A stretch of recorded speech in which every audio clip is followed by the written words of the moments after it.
Welcome to my second class on the last clip by O Henry whose real name is William Sydney Porter. দেখো আজকে আলোচনা করব famous American prolific short story writer William Sydney Porter, যার pen name O Henry, তার compose করা famous short story the last clip. এই last ক্লিপের উপরে এর আগে যেহেতু আমি একটা ক্লাস কমপ্লিট করেছি, এটা আমার সেকেন্ড ক্লাস। তুমি যদি আগের ক্লাসটা দেখে না থাকো তাহলে অবশ্যই দেখে নাও, তাহলে আজকের ক্লাসটা বুঝতে তোমার অনেকটাই সুবিধা হবে এবং তার লিংক ডেসক্রিপশন বক্সে দেওয়া আছে। দেখো আমরা লাস্ট যে ক্লাসটা করেছিলাম সেখান থেকে আমরা কি জানতে পেরেছি? আমরা লাস্ট যে ক্লাসটা করেছি সেখান থেকে আমরা জানতে পেরেছি number 1, the last clip is a short story of two unfortunate artist name Sue and Johnsy, one from Maine and other from California. আমরা আমাদের এই গল্পে দেখেছি যে দুজন ক্যারেক্টার আছেন, যার একজনের নাম সু এবং একজনের নাম জনসি। একজন এসছে মেইন থেকে এবং আরেকজন ক্যালিফোর্নিয়া থেকে, এবং এরা দুজনেই unfortunate artist. Number 2, in the district of West Washington artist came and made their colony. আমরা দেখতে পেয়েছি যে এই ওয়েস্ট ওয়াশিংটনের একটা ছোট্ট ডিস্ট্রিক্টে এই সমস্ত আর্টিস্টরা তাদের কলোনি গড়ে তুলেছে। Number 3, the lens makes places in that area. And finally number 4, it was Mister Pneumonia who attack an artist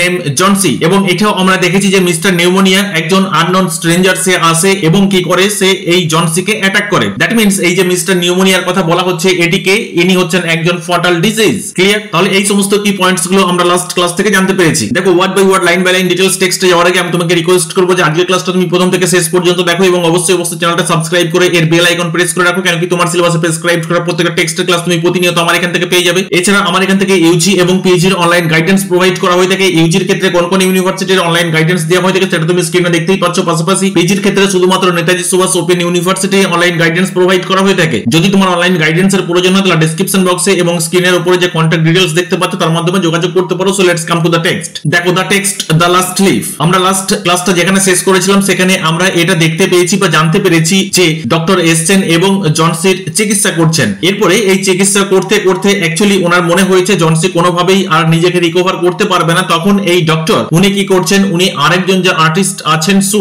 তাকে জিজ্ঞেস করেছেন। কি জিজ্ঞেস করেছিলেন? যে জনসির মধ্যে এরকম কোনো চাওয়া পাওয়া আছে কিনা, ঠিক যেমন একজন যুবক অথবা যুবতীর মধ্যে থাকে। ঠিক এই ধরনের প্রশ্ন যখন সু শোনে ডক্টরের কাছ থেকে, তখন সু কি বলে, এ ম্যান। আপনি কার কথা বলছেন ডক্টর সাহেব? কোন পুরুষের কথা বলছেন? উইথ এ জহার্বড টং ইন হার ভয়েস, দাঁত কিটিমিটি করে একটু খনা গলায় জিজ্ঞেস করে এটা। Is a man worth but no doctor. এখানে দেখতে পাই যে সু একটা বেশ সুন্দর একটা রিপ্লাই দেয়। কি বলে? ইজ এ ম্যান ওর্থ, আপনি কি বলতে চাইছেন যে কোনো একজন মহিলা অথবা কোনো একজন মেয়ে সে কোনো যুবককে নিয়ে স্বপ্ন দেখবে, এটাই কি তার জীবনের সবকিছু? কিন্তু না ডক্টর, এরকম কিছু নয়। But no doctor, there is nothing of that kind. এরকম কোনো স্বপ্নই আমাদের জনসির মধ্যে নেই, বা জনসি কোনোদিনই বা কোনো কালেই এরকম কোনো যুবককে নিয়ে স্বপ্ন দেখেনি। চলো নেক্সট। তারপরে ডক্টর এই কথাটা শোনার পরে কি বলছেন? Said the doctor. ডক্টর কি বলছেন? ওয়েল, ঠিক আছে, ইট ইজ দ্য উইকনেস দেন। ও আচ্ছা, তাহলে তো আমার আর কিছু করার নেই, এটাই হচ্ছে weakness. That means I am failure now. I will do all that science, আমি সেটাই করতে পারি যেটা সায়েন্সে আছে। ক্যান অ্যাকমপ্লিশ, আমি দক্ষতার সহকারে সেই সমস্ত পদ্ধতিগুলোকে অ্যাপ্লাই করতে পারি যেগুলো আমি সায়েন্স থেকে শিখেছি বা শিখতে পেরেছি। So for as it May filter through my efforts, এবং এই যে আমার প্রচেষ্টা, আমার আপ্রাণ চেষ্টা আমি করে যাব, এই জন্যই বলা হচ্ছে এখানে ইট মে ফিল্টার থ্রু মাই এফোর্টস। আমি যতটুকু প্রচেষ্টা আমি দিতে পারি বা যতটা চেষ্টা আমি করতে পারি, আমি প্রাণপণ চেষ্টা করে যাব এবং আমি সায়েন্স থেকে যতটুকু শিখতে পেরেছি সেটা আমি অ্যাপ্লাই করব এই জনসির উপরে, যাতে করে জনসি নিজেকে রিকভার করতে পারে। But whenever my patient begins to count the carriages in her funeral procession, I subtract 5% from the curative power of medicine. তাহলে এখানে ডক্টর কি বলছেন? ডক্টর বলছেন বাট whenever, কিন্তু যখনই একজন patient, my patient, begins to count, উনি যখন কাউন্ট করতে শুরু করেন, the carriages in her funeral procession, that means উনি যখন কাউন্ট করতে শুরু করেন যে এই কদিনের পরই আমার হয়তো মৃত্যু হয়ে যাবে, আমি মৃত্যুর কোলে ঢলে পড়বো এবং আমাকে নিয়ে সেই মৃত্যু যে যাত্রা সেটা শুরু হবে, সেই ফিউনারাল প্রসেশন, এবং সেই প্রসেশন শুরু হতে জাস্ট আর কয়েকটা দিন বাকি আছে, তখন I subtract 5% from the curative power. এখানে কিউরেটিভ পাওয়ার মিন্স হচ্ছে হিলিং পাওয়ার। কার হিলিং পাওয়ার? Of medicine. এই যে মেডিসিনের কথা বলা হচ্ছে, এই মেডিসিনের কি পাওয়ার আছে? হিলিং পাওয়ার আছে। কি রকম হিলিং পাওয়ার? একজন পেশেন্টকে তার দুর্দশা থেকে রিকভার করতে পারে। তো বলা হচ্ছে যে সেখানে একটা হতাশা দেখতে পাওয়া যাবে। তো যেহেতু এখানে এই যে পেশেন্ট জনসি, সে নিজে ওয়েট করছে যে কবে তার মৃত্যু যাত্রা শুরু হবে এবং আর কতদিনই বা বাকি আছে, যেহেতু তার মৃত্যু যাত্রা সে নিজেই কাউন্ট ডাউন করতে শুরু করে দিয়েছে, তো সেখানে মোটামুটি ভাবে 50% আশা তুমি ছেড়েই দিতে পারো। এই জন্যই বলা হচ্ছে I subtract 50% from the curative power of medicines. That means শুধুমাত্র মেডিসিনের যে হিলিং পাওয়ার, মেডিসিনের যে কিউরেটিভ পাওয়ার, সেটা দিয়েই একজন পেশেন্টকে সুস্থ করা যায় না। তার একটা মনের ইচ্ছা বি জরুরি। তার মনে একটা সদ ইচ্ছা থাকা উচিত, যে ইচ্ছা অথবা যে উইল পাওয়ার তাকে এরকম একটা প্যাথেটিক কন্ডিশন থেকে অথবা এরকম একটা ডিজিজড অবস্থা থেকে রিকভার করতে পারবে। চলো নেক্সট। আরো কি বলছেন? If you will get her to ask one question. আচ্ছা সু, তুমি একটা কাজ করতে পারবে। If you will get her, যদি তুমি একবার তাকে জিজ্ঞেস করতে পারো, তাকে একটু জাগিয়ে যদি জিজ্ঞেস করতে পারো জাস্ট একটা কোশ্চেন, ওয়ান কোশ্চেন কি সম্পর্কে about the new winter styles in clock sleeves, that means এই যে উইন্টার সিজন যেটা চলছে, এই উইন্টার সিজনে তার মনের ইচ্ছাটা কি, সে কি ধরনের ড্রেস নিতে চায় বা কি ধরনের ড্রেস সে পড়তে চায়, তার মনের যদি এরকম কোনো ইচ্ছা থাকে, এই যে ফ্যাশন স্টাইল যদি এরকম তুমি জানতে পারো, আই উইল প্রমিস, তাহলে আমি প্রমিস করছি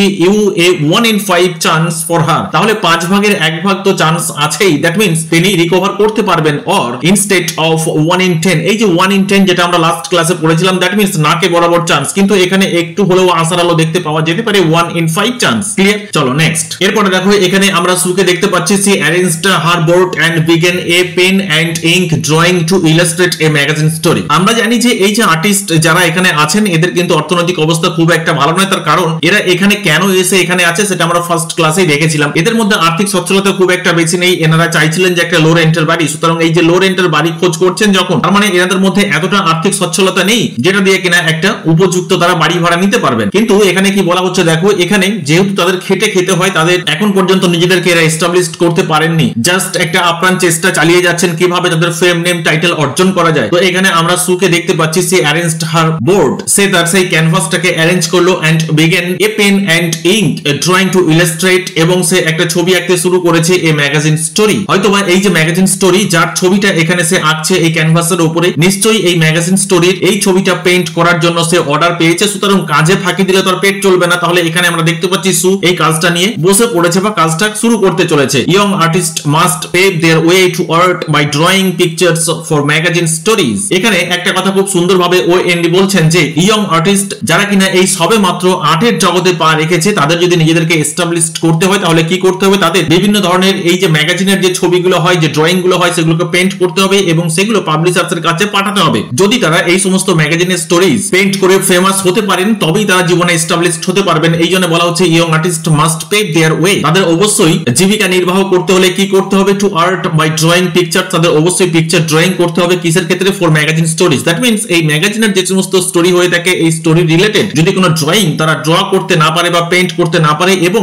যদিও বা কোনো হয়তো পেইন্টিংস তারা পেইন্ট করলেন, সেগুলো যদি কোনো পাবলিশার্স অ্যাকসেপ্ট না করেন তাহলে তাদের বেঁচে থাকাটা এই দুনিয়াতে খুব কঠিন হয়ে যাবে। দ্যাট ইয়ং অথর্স, ঠিক যেমন ভাবে একজন সদ্য সাহিত্য জগতে আসা কোনো ব্যক্তি young authors right to pave their way to literature, যেমন ভাবে সত্য সাহিত্য জগতে আসা কোনো একজন যুবক অথবা যুবতী সে কি করে থাকেন, সাহিত্য জগতে নিজেকে প্রতিষ্ঠিত করার জন্য বিভিন্ন ধরনের তিনি লেখালেখি করতে থাকেন এবং সেগুলো পাবলিশার্সদের কাছে তিনি পাঠিয়ে থাকেন। ক্লিয়ার হয়েছে? সুতরাং এখানে দেখা যাচ্ছে যে এই যে সু ইনিভি আপ্রাণ চেষ্টা করে যাচ্ছেন, কিন্তু জন সি উনিও এটা তো করতেন, কিন্তু উনি এখন পারছেন না। কেন কি? শারীরিকভাবে উনি যথেষ্ট অসুস্থ, উনি একজন ডিজিজড পারসন। বোঝা গেল? চলো নেক্সট। এরপর এখানে আমরা দেখতে পাচ্ছি সু সে কি করছে, as Sue was sketching a pair of elegant horseshow riding trousers and a monocle of the figure of the hero. এখানে আমরা দেখতে পাচ্ছি এই যে সু যে কিনা তার board and pen with ink নিয়ে সে ড্রয়িং করছিল, সে তার ক্যানভাসে একটা ছবি আঁকতে শুরু করে দিয়েছে ফর ম্যাগাজিন স্টোরি। এখানে সে কি ছবি আঁকছে? As Sue was sketching, say sketch করতে শুরু করেছে। কিসের sketch? A pair of elegant horseshow. এখানে এই যে পেয়ার অফ এলিগেন্ট হর্সো, এখানে এলিগেন্ট কথার অর্থ হচ্ছে grace and skillful. Horseshow riding trousers and a monocle of the figure of the hero, একটা হিরোর ছবি সে আঁকছে, যে হিরো কিনা ট্রাউজার্স পরে আছে এন্ড একটা চোখে চশমা আছে। দ্যাট মিন্স আমাদের দুটো চোখে সাধারণত গ্লাস থেকে থাকে, চশমার স্পেকটাকেলের যে গ্লাস দুটো চোখে থেকে থাকে, কিন্তু এখানে তার এই দুটো চোখের পরিবর্তে যে চশমাটা সে স্পেকটাকেলটা পড়েছে তার একটা দিকে গ্লাস লাগানো আছে। ক্লিয়ার? এই জন্যই বলা হচ্ছে মনোকল। এখানে মনোকল কথার অর্থ সিঙ্গেল আই গ্লাস। তাহলে দেখতে পাচ্ছি এরকম একটা ছবি এই সু আঁকছে, এবং এই যে এলিগেন্ট হর্সো এর riding trousers and a monocle of the figure of hero, এই যে হিরোর কথা বলা হচ্ছে, এই হিরোটা কেমন হবে দেখতে? এন্ড আইডাহো কাউবয়, ঠিক দেখতে হবে আইডাহো কাউবয়ের মতন। এখানে আইডাহো একটা ডিস্ট্রিক্ট, কোথাকার ডিস্ট্রিক্ট? নর্থ ওয়েস্টার্ন স্টেটের একটা ডিস্ট্রিক্ট। সেই ডিস্ট্রিক্টের কাউবয় যেমন হয়ে থাকে ঠিক সেরকম এখানকার হিরোকে প্রেজেন্ট করা হচ্ছে বা সু প্রেজেন্ট করতে চাই। ঠিক এরকম সময় দেখা যাচ্ছে এই সু সি হার্ট এ লো সাউন্ড, সে একটু হালকা সাউন্ড শুনতে পাচ্ছে, সেভারাল টাইমস রিপিটেড, এবং এই যে সাউন্ডটা শুনতে পাচ্ছে এটা কাফি টাইম রিপিটেডলি সে শুনতে পাচ্ছে আর কি। She went quickly to the bedside, সে সঙ্গে সঙ্গে সেই জনসির কাছে গেল। She went quickly to the bedside, বেড সাইডে গেল। এরপরে যাওয়ার পরে সে কি দেখছে? দেখতে পাচ্ছে Johnsy's eyes were open wide, Johnsy তাকিয়ে আছে, চোখ মিলে তাকিয়ে আছে। She was looking out the window, কোন দিকে তাকিয়ে আছে? এই যে তার সামনে যে নর্থ উইন্ডোটা আছে সেই উইন্ডোটা খোলা আছে, উইন্ডোর দিকে তাকিয়ে আছে। And counting backward, and counting, এবং সে কাউন্টিং করে চলেছে। কিভাবে কাউন্টিং করে চলেছে? কাউন্টিং ব্যাকওয়ার্ড, দ্যাট মিন্স পেছনের দিক থেকে কাউন্টিং করে চলেছে। কিরকম পেছনের দিক থেকে কাউন্টিং করে চলেছে দেখো, তারপরে দেয়া আছে আছে 12 he said, and little later 11 and then 10 and 9 and then 8 and 7 almost together. ঠিক এরকম ভাবে আমরা যখন কাউন্ট করে থাকি, নাম্বার যখন কাউন্ট করে থাকি তখন আমরা 1 2 3 4 5 6 7 8 9 10 11 ঠিক এইভাবে কাউন্ট করে থাকি, কিন্তু এখানে আমরা দেখতে পাচ্ছি জনসিকে সে কিভাবে কাউন্ট করছে, সে কাউন্ট করছে 12 11 10 9 8 7 6 ঠিক এইভাবে অলমোস্ট কাউন্টিং ব্যাকওয়ার্ডলি সে কাউন্ট করে চলেছে। ক্লিয়ার? চলো next. Sue look solicitously out of the window. এখানে সলিসিটাসলি কথার অর্থ হচ্ছে অ্যাংজায়াসলি। এখানে সুকে আমরা দেখতে পাচ্ছি এই জানালার বাইরে সে অ্যাংজায়াসলি তাকিয়ে আছে বা তাকিয়ে দেখতে চাইছে। ব্যাপারটা কি হচ্ছে? What was there to count. এখানে জনসি বাইরে কি আছে যে জিনিসটাকে সে কাউন্ট করে চলেছে। There was only a bare dreary yard to be seen. আমি তো বাইরে কিছু দেখতেই পাচ্ছি না, out of the window there is nothing. তাহলে সেখানে কি আছে? একটা ফাঁকা জায়গা আছে, ড্রেয়ারি ইয়ার, যেটা পুরোপুরি ভাবে মোটামুটি শুকিয়ে গেছে, to be seen. And the blank side of the brick house 20 feet away. এবং একটা আমি দেওয়াল দেখতে পাচ্ছি, একটা ইটের দেওয়াল দেখতে পাচ্ছি, যেটা কিনা এখান থেকে এই জানালা থেকে মেবি 20 ফিট অ্যাওয়ে দূরে অবস্থিত। An old ivy vine. এবং সেখানে কি আছে? সেখানে একটা ক্রিপার্স আছে। ক্রিপার্সটা কিসের? সেটা হচ্ছে vine creeper. Gnarled and decayed at the roots. যার অবস্থা কিরকম? এখানে দেখো ডিকেট এট দ্য রুটস, একবারে শিকড় থেকে সেটা শুকিয়ে গেছে। এন্ড সেটা রাফি। এখানে নার্লড কথার অর্থ হচ্ছে রাফ। ক্লিয়ার? তাহলে বলা হচ্ছে যে আমি তো কিছু দেখতে পাচ্ছি না বাইরে, শুধুমাত্র একটা সে আঙ্গুরের যে গাছ, সে আঙ্গুর গাছ আমি দেখতে পাচ্ছি, যেটা কিনা একবারে রাফ হয়ে গেছে, gnarled and decayed at the roots, এবং শিকড় থেকে শুকিয়ে গেছে। দ্যাট মিনস একটা শুষ্ক আমি লতাকে দেখতে পাচ্ছি। তার কারণ আমরা একটু আগেই দেখলাম, যেটা হচ্ছে যে এখানে কোনো কিছুই নেই। এই যে ইয়ার্ড যেখানে কিনা এই গাছটা আছে, সেটা পুরোপুরি ভাবে ড্রাইড ইয়ার্ড। দ্যাট মিনস একটা শুষ্ক রুক্ষ জায়গা। Climbed half way up the brick wall. এই যে old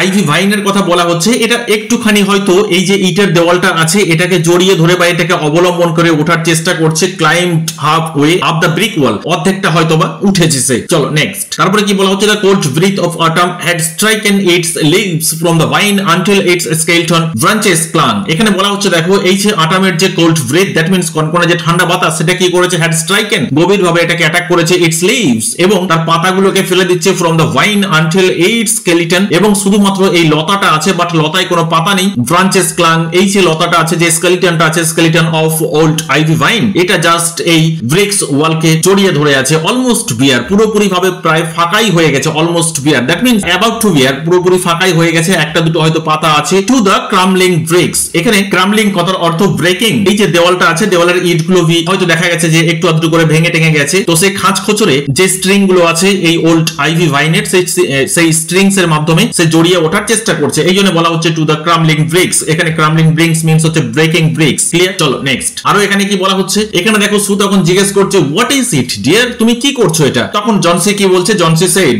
6 in almost a whisper. কথা বলতে পারছে না, কথা বলার ক্ষমতা নেই, শারীরিক ক্ষমতা সে পুরোপুরি ভাবে হারিয়ে ফেলেছে। কেন কি? এই যে ফটাল ডিজিজ মিস্টার নিউমোনিয়া তাকে অ্যাটাক করেছে, তাহলে শারীরিক ভাবে সে পুরোপুরি দুর্বল হয়ে পড়েছে, কোনো কথাই বলতে পারছে না। এই জন্য এসে হুইসপারলি কথা বলছে, ফিস ফিস করে বলতে চাইছে, বলার পর চেষ্টা করছে। কি বলছে? দেয়ার আর ফলিং ফাস্টার নাও, দেখো কি তাড়াতাড়ি পড়ে যাচ্ছে। 3 days এগো, এই যে 3 দিন আগে, দেয়ার ওয়ার অলমোস্ট 100, মোটামুটি এই যে লতাটা দেখতে পাচ্ছ তুমি, এখানে প্রায় 100টা পাতা ছিল। অলমোস্ট 100, মোটামুটি 100টা পাতা ছিল। ইট মেড মাই হেড এক টু কাউন্ট দেম। আর যখন সেটাতে 100টার মতো পাতা ছিল, তখন সেগুলোকে আমি কাউন্ট করতে পারতাম না। আমি কাউন্ট করতে গেলে আমার মাথা যন্ত্রণা করতো। But now it's easy. কিন্তু দেখো সু, এখন কতটা সহজ হয়ে গেছে, আমি সহজে এগুলোকে কাউন্ট করতে পারছি। এই আরে আরে আরে, দেয়ার গোজ অ্যানাদার ওয়ান। দেখো আরেকটা পাতা পড়ে গেল। দেয়ার আর অনলি 5 লেফট নাও, জাস্ট মাত্র আর 5টা পাতাই গাছে আছে। তারপরে কি বলা হচ্ছে? তারপরে বলা হচ্ছে 5 what dear tell you sweetie. এখানে দেখো, এখান থেকে আমরা একটা জানতে পারছি যে সুইয়ের অ্যাকচুয়াল ডাক নাম কি? সুইটি। এখন তুমি কমেন্ট বক্সে কমেন্ট করে অবশ্যই জানাবে যে জনসির ডাক নাম কি, বা জনসিকে কি নামে ডাকা হয়ে থাকে। তাহলে এখানে বলছে, সু বলছে 5 হোয়াট ডিয়ার, 5 কি বলছো তুমি? টেল ইউর সুইটি, তুমি তোমার সুইটিকে বলো। তখন এখানে জনসি বলার চেষ্টা করছে leaves my darling leaves on the ivy vine. ওই যে আইভি ভাইনটা তুমি দেখতে পাচ্ছ, ওই আইভি ভাইনে যে পাতাগুলো ছিল, আমি সেই পাতার কথা বলতে চাইছি। when the last one falls I must go too, যখন লাস্ট পাতাটা পড়ে যাবে তখন আমিও এই পৃথিবী থেকে বিদায় নেব। I have known, আমি এটা জানি, আমি এটা জানতে পেরেছি, that for 3 days, আমি এটা লাস্ট 3 দিন ধরে আমি এটা নিজেকে ফিল করাতে পেরেছি বা ফিল করতে পেরেছি। কেন বলছে এই কথাটা যে I have known that for last 3 days? তার কারণ হচ্ছে যে দেখো 3 দিন আগেও, একটু আগেই আমরা যেটা দেখলাম যে এখানে অলমোস্ট 100 লিভস ছিল, কিন্তু বর্তমান টাইমে সে 100 লিভস থেকে এখন কমে কমে কমে কমে জাস্ট এই 5টা লিভস গাছে আছে, তার মধ্যে আবার হয়তো একটা এক্ষুনি পড়ে যাবে। Did not the doctor tell you? আচ্ছা, এই কথাটা কি ডক্টর তোমাকে বলেনি যে যখন ওই গাছের লাস্ট পাতাটা পড়ে যাবে তখন আমি মারা যাব, আমার আর বাঁচার কোনো রকম কোনো চান্স নেই, আমাকে এই পৃথিবী থেকে বিদায় নিতেই হবে? এই কথাটা কি ডক্টর তোমাকে বলে যায়নি? ক্লিয়ার? আই থিংক আজকের ক্লাস সম্পর্কে তোমার কোথাও কোনো রকম ডাউট নেই। যদি কোথাও কোনো রকম ডাউট থেকে থাকে তাহলে অবশ্যই তুমি কমেন্ট বক্সে কমেন্ট করে জানাবে। আমি আমার নেক্সট ক্লাসে তোমার ডাউট ক্লিয়ার করার করার চেষ্টা করব। Thank you.